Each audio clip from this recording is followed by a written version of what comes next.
பிரியமானவர்களே, ஆண்டவராகிய இயேசு கிறிஸ்துவின் நாமத்தில் உங்கள் யாவரையும் வாழ்த்துகிறேன். இந்த நாளுக்குரிய வேத வசனம் ஏசாயா 52:1.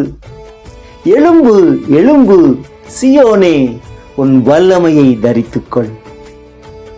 பிரியமானவர்களே, இன்றைக்கு சிலர் எழும்பி பிரகாசிக்க முடியாததற்கு கவலை ஒரு காரணமாயிருக்கிறது. மனுஷனுடைய இருதயத்தில் உள்ள கவலை அவனை ஒடுக்கும். முள்ளுள்ள இடங்களில் விதைக்கப்பட்ட விதைகளை உலக கவலைகளும் ஐசுவரியத்தின் மயக்கமும் வசனத்தை நெருக்கி போட்டது. அதுபோல கவலைகள் கர்த்தருக்காக எழும்ப முடியாமல் நம்மை ஒடுக்கி போடுகிறது. ஆகவே நீங்கள் ஒன்றுக்கும் கவலைப்படாமல் எல்லாவற்றையும் குறித்து ஸ்தோத்திரத்தோடு கூட விண்ணப்பத்தினாலும் ஜெபத்தினாலும் தேவனுக்கு தெரியப்படுத்துங்கள். நீங்கள் தேவனுக்கு தெரியப்படுத்தாத போது இந்த கவலை என்கிற ஆயுதத்தை பிசாசு பயன்படுத்தி உங்களுக்குள் வல்லமையாய் கிரியை செய்கிற கர்த்தருடைய வல்லமையை பிசாசு மறைத்து போடுகிறான்.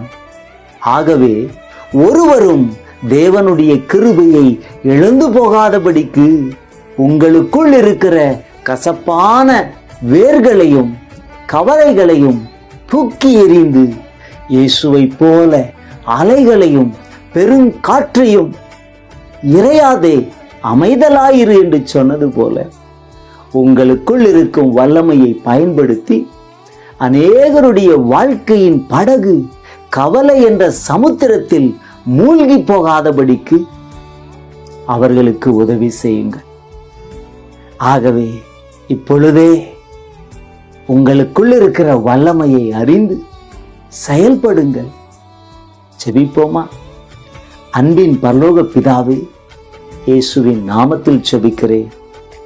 எழும்பு எழும்பு சியோனே, உன் வல்லமையை தரித்துக்கொள் என்று சொன்ன வார்த்தையின்படி இன்றைக்கு அநேகர் தங்களுடைய வல்லமை என்ன, அபிஷேகம் என்ன, எனக்கு இருக்கிற கிருபைகள் என்ன, தாளந்து என்ன என்பதை அறியாமல் வாழ்ந்து கொண்டிருக்கிறாங்க.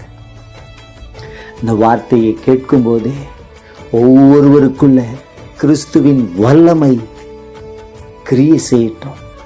பலன் கொண்டு அநேகருக்கு உதவி செய்கிறவளாய் வாழ கிருபை செய்யும். துதி கன மகிமை எல்லாம் உமக்கே செலுத்துகிறேன். இயேசு கிறிஸ்துவின் நாமத்தில் ஜெபம் கேளும் நல்ல பிதாவே, ஆமென். God bless you.